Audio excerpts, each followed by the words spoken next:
আসসালামুআলাইকুম বন্ধুরা, আমি আকাশ। আপনারা দেখছেন আইনো বাংলা। বন্ধুরা, নোকিয়া তাদের লো বাজেটের মধ্যে দ্বিতীয় নটযুক্ত স্মার্টফোন নোকিয়া X5 চায়নাতে লঞ্চ করে দিয়েছে। আজকের ভিডিওতে আমরা নোকিয়া X5 সম্পর্কে কিছু তথ্য জানবো।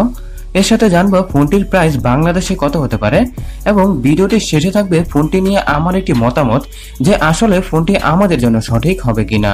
সো আপনারা যদি নোকিয়া X5 সম্পর্কে সকল তথ্য জানতে চান তাহলে অবশ্যই পুরো ভিডিওটির সাথেই থাকুন।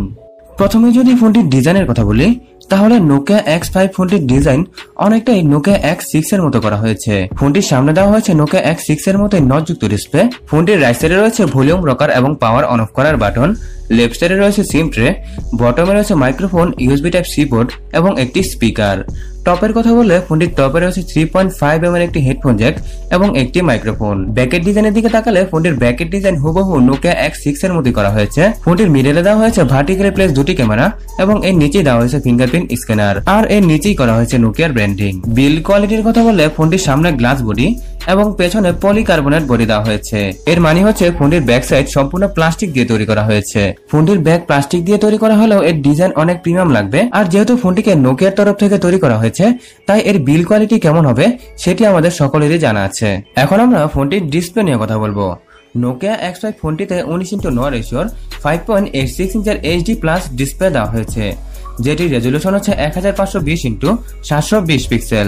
ফোনটির ডিসপ্লের উপরে একটি নচ দেওয়া হয়েছে, কিন্তু এই নচটি অন্য সকল ফোন থেকে অনেকটাই বড় করা হয়েছে, যার কারণে আমাদের মধ্যে যারা নচযুক্ত স্মার্টফোন পছন্দ করি না তাদের এই নচটি একটুও ভালো লাগবে না। তবে এই নচটি ছাড়া ফোনটির ডিসপ্লের মধ্যে বেজেলের পরিমাণ কমই মনে হয়েছে, কারণ এর ডিসপ্লের স্ক্রিন টু বডি রেশিও ছিল 84%।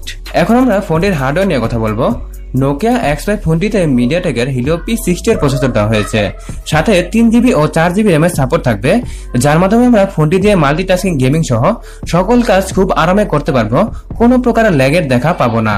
ফোনটিতে অ্যান্ড্রয়েড ওরিও 8.1 বেসড গুগলের স্টক অ্যান্ড্রয়েডের অপারেটিং সিস্টেম দেওয়া হবে এবং ফোনটি খুব শীঘ্রই অ্যান্ড্রয়েড পি এর আপডেটও পেয়ে যাবে। ফোনটিতে ব্যাটারি দেওয়া হয়েছে 3060 mAh এর, যেটি থেকে আমরা মোটামুটি টাইপের ব্যাকআপ পাবো, কারণ ফোনটিতে মিডিয়াটেকের প্রসেসর ব্যবহার করা হয়েছে, আর মিডিয়াটেকের প্রসেসর যুক্ত ফোনগুলোর মধ্যে ব্যাটারি ব্যাকআপ অনেক কম থাকে, তাই এই ফোনটিতেও ব্যাটারি ব্যাকআপ আমরা বেশি পাবো না। এখন আমরা ফোনটির ক্যামেরা নিয়ে কথা বলবো। নোকিয়া X5 ফোনটির রিয়ারে দুটি ক্যামেরা দেওয়া হয়েছে।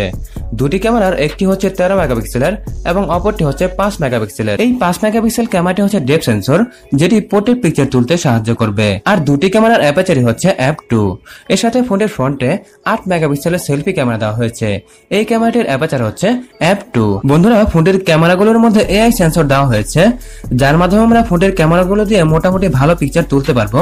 তবে যখন ফোনটি বাংলাদেশে আসবে তখন ফোনটি ব্যবহার করে বোঝা যাবে যে আসলে এদের ক্যামেরা কেমন দেওয়া হয়েছে। ফোনটিকে আমরা বাজারে দুটি ভেরিয়েন্টে পেয়ে থাকবো।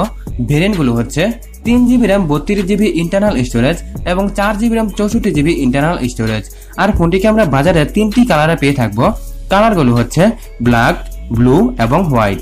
এখন যদি প্রাইসিং এর কথা বলি তাহলে এর 3GB ও 32GB RAM ভেরিয়েন্টের প্রাইস চায়নাতে রাখা হয়েছে 999 ইউয়ান, যেটিকে বাংলাদেশি টাকায় কনভার্ট করলে হয় 13,000 টাকার মতো। আর এর 4GB ও 64GB ভেরিয়েন্টের প্রাইস চায়নাতে রাখা হয়েছে 1399 ইউয়ানের মতো, যেটিকে বাংলাদেশি টাকায় কনভার্ট করলে হয় 19,000 টাকার মতো। বন্ধুরা, এখন যদি ফোনটিকে নিয়ে আমার মতামতের কথা বলি তাহলে এর 3GB ও 32GB ভেরিয়েন্টের প্রাইস আমার কাছে সঠিক মনে হয়েছে। যদি বাংলাদেশে এই ফোনটিকে 13 থেকে 15,000 টাকার মধ্যে পাওয়া যায় তাহলে এটি আপনাদের জন্য বেস্ট চয়েস হতে পারে, কিন্তু বাংলাদেশের সকল ফোনের প্রাইস একটু বেশি রাখা হয়, আর বিশেষ করে নোকিয়া ফোনগুলোর প্রাইস তো অনেক বেশি রাখা হয়। সো যদি ফোনটির প্রাইস 13 থেকে 15,000 টাকার মধ্যে পাওয়া যায় তাহলে আপনারা ফোনটিকে কিনে ফেলতে পারেন, কিন্তু যদি এর বেশি হয় তাহলে আপনারা এই ফোনটি থেকে দূরে থাকবেন, কারণ এর বেশি হলে আপনারা বাজারে আরো ভালো ফোন পেয়ে যাবেন।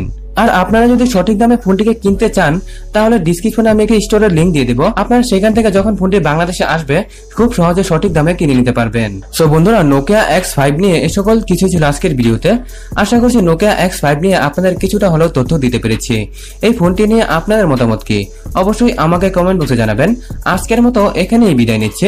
যদি আজকের ভিডিওটি আপনাদের ভালো লেগে থাকে তাহলে অবশ্যই ভিডিওটি লাইক করবেন, শেয়ার করবেন, এবং আপনি যদি প্রথমবারের মতো আইনো বাংলাতে এসে থাকেন বা এখনো আইনো বাংলাকে সাবস্ক্রাইব করে না থাকেন তাহলে অবশ্যই আইনো বাংলাকে সাবস্ক্রাইব করে নেবেন। বন্ধুরা, অসংখ্য ধন্যবাদ ভিডিওটি দেখার জন্য। বাংলায় দেখুন, বাংলায় শিখুন।